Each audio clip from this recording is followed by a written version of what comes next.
The Washington Post obtained radio transcripts and explained the indirect communication between the ESU and the Secret Service through 2 command posts. The article began with a radio communication from Greg Nichol that was received by Butler ESU Commander Edward Lenz at 5:42. Just an FYI, we had a younger white male, long hair, lurking around the AGR building. He was viewed with a rangefinder sighting the stage. We lost sight of him. Lenz was in the Butler County Command Post and used his cell phone to relay this information to Pennsylvania State Police Commander Joseph Olea in the Secret Service Command Post, almost 300 yards away. Olea passed this on to his Secret Service counterparts in the same command post, but it didn't stop them from sending Trump on stage. Police lost track of Crooks for 20 minutes after he was seen with the rangefinder, the transcript shows. When he was spotted again, walking toward the area where he would gain access to the rooftop of what local police called the AGR building, an officer mischaracterized where he was headed, directing his colleagues to the wrong side of the building. Nichol was in another window when he spotted Crooks at 6:02. "Alright, subject is in between the AGR building. He has a backpack," Nichol said. As Crooks moved to climb onto the roof via an air conditioner, Nichol added, incorrectly, "He just went towards the sheets." Lenz once again passed this information on to the Secret Service command post. The message was also passed on to local police units. Lenz radioed Nichol back at 6:07 saying, "They should have a fairly good perimeter. If you get another visual, let me know." Less than a minute later, Crooks was spotted again, this time up above. "Someone's on the roof," a local officer radioed at 6:08 p.m. "I have someone on the roof with white shorts." Lenz, monitoring ESU and police radios, radioed back to clarify, "We do not have assets on the roof. That is not us." At 6:09, he called the Secret Service command post for a third time to let them know. But he doesn't appear to have gotten back to Nichol to let him know that the person he's been looking for, the person he took photos of, the person he saw aiming a rangefinder at the stage that he's been speaking to Lenz about over the radio, is likely on the roof right next to him. Why on earth wouldn't Lenz radio back the tactical channel to inform Nichol and Mirko and let them know where Crooks was?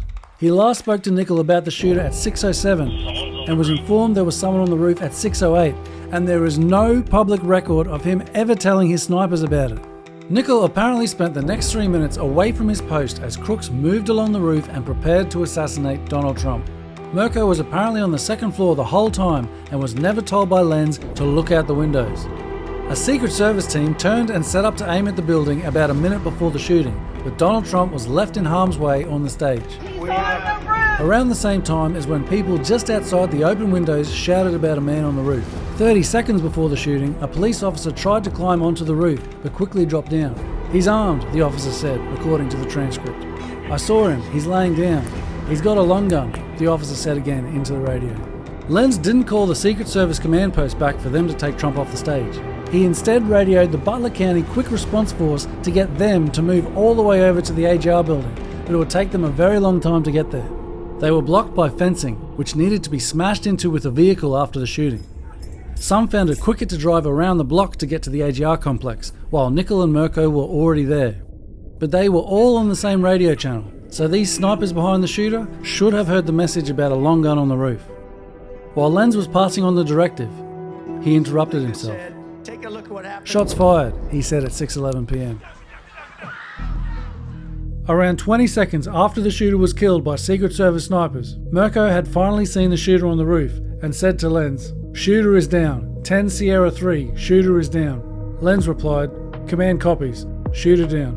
So to the question of whether the ESU snipers could have stopped the shooter on the roof, the answer is yes.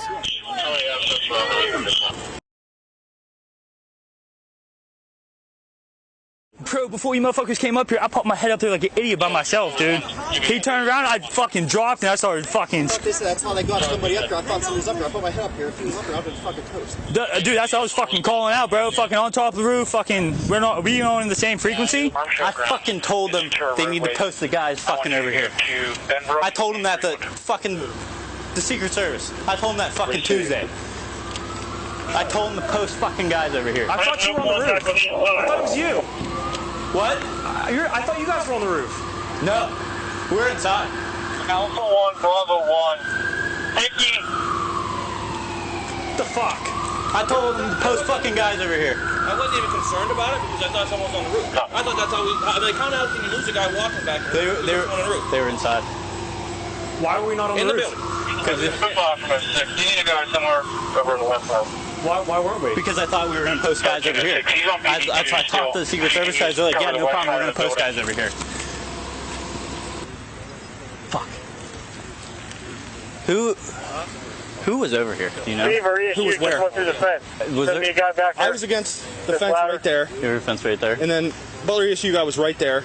Was there a guy over, like, was there one of your guys, or was there a Secret Service guy over here? So I saw everyone start surrounding the building. No, before, at the start of this whole shit. Are we still securing inside? Anybody inside? Are we still securing inside? I fucking told the Secret Service, post a fucking guy over here. This side.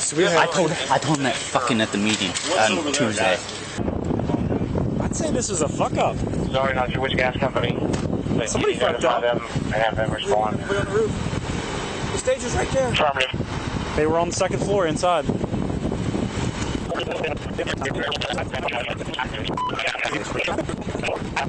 So I'll probably have to be brief, but I'm way down here and I'm seeing them climb on that roof. Where's the roof at?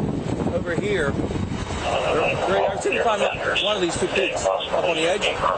Here's on the roof, just to confirm. PSP He does or does rolling not this way have through one the with grass. He comes up and he disappears between two buildings. PSP doesn't look. Has one with him.